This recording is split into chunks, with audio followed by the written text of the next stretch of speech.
Welcome back to the workbench. Today I'm taking a look at this, the Folland Gnat T.1 Yellowjack in 1/72nd scale from Airfix. Join me in this video as I take a look inside the box and find out what you get. Hi, I'm Matt and you're watching Model Minutes. Before I start the video, a quick shout out to my patrons. Without your support, these videos wouldn't be possible, so a massive thank you to you. To find out what becoming a patron means and what it gets you, check out the links under this video. So today, the Folland Gnat T.1 Yellowjack gift set from Airfix in 1/72nd scale. If you remember, I previously looked at another version of the Folland Gnat T.1, so it'll be interesting to see how it actually compares. On the front of the box you've got a rather exciting image of the Yellowjacks performing some sort of aerial display. On the left hand side it's indicated that you get 4 included paints, a paintbrush and a tube of polycement. The rear of the box, as is standard with these sort of gift sets, features the painting and decal placement instructions. These are quite clear, and as you can see the painting scheme will be quite easy to follow as it is primarily yellow. The side of the box features information about the real Folland Gnat T1, and it also indicates that this is a skill level 1 kit, so it should be on the easier end of the construction spectrum. As is normal, a Airfix Flying Hours token is included, so if you cut that out and keep it, you could redeem it against other model kits if you're a member of the Airfix Club. Let's take a look inside the box.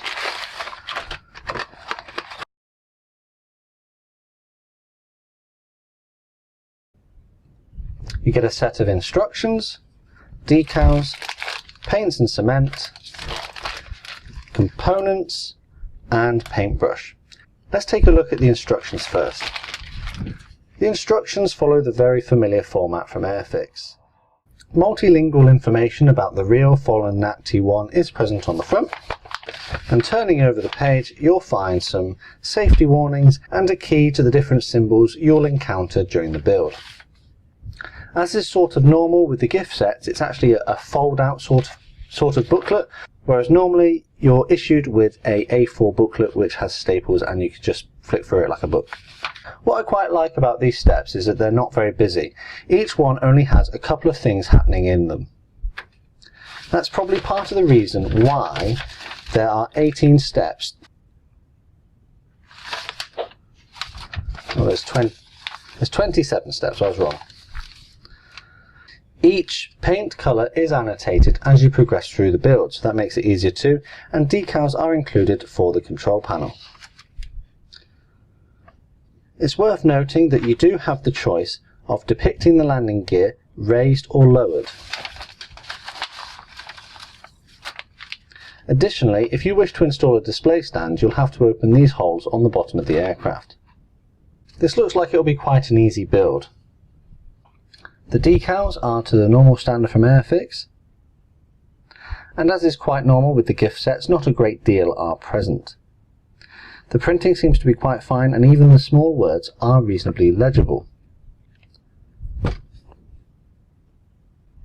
The next thing I'm looking at are the included paints. I'm not going to get them out of the bag now because they seem to be just the exact standard affair that you get from Humbrol. 4 acrylic paints in various colours and a tube of cement, but I'm probably not going to use that as it tends to be quite blobby and have quite a thick consistency, so I'm probably going to stick my Tamiya extra thin.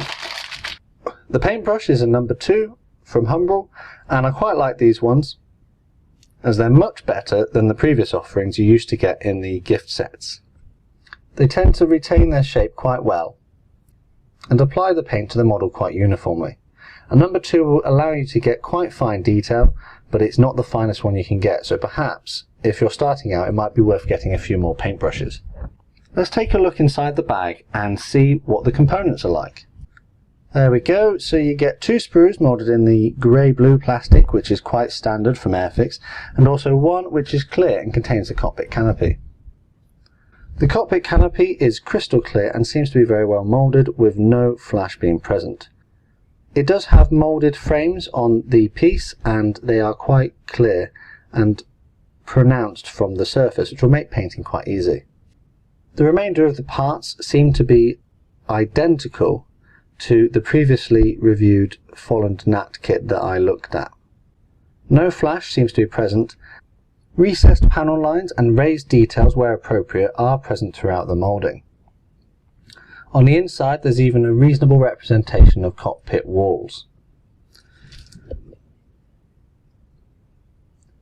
The pilots on this sprue are to a good standard, and Airfix seems to have done quite a good job of representing pilots recently.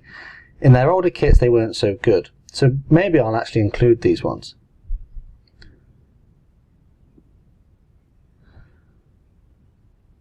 There is a little bit of flash that appears to be present on a few of these parts, but it's quite minimal and will be really easy to clean up.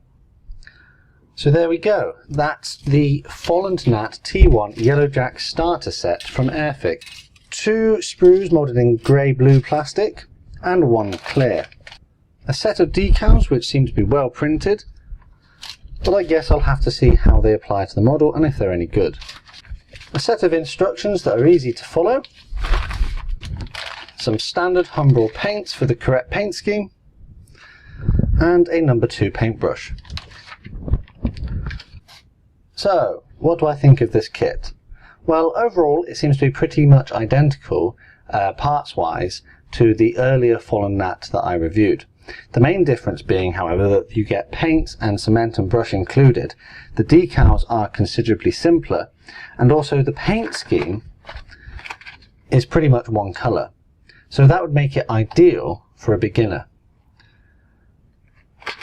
As with some of the other gift sets that I've managed to purchase recently, this one was on sale at a well-known discount supermarket over the Christmas period 2018 for about £5. So for that price this is absolutely fantastic.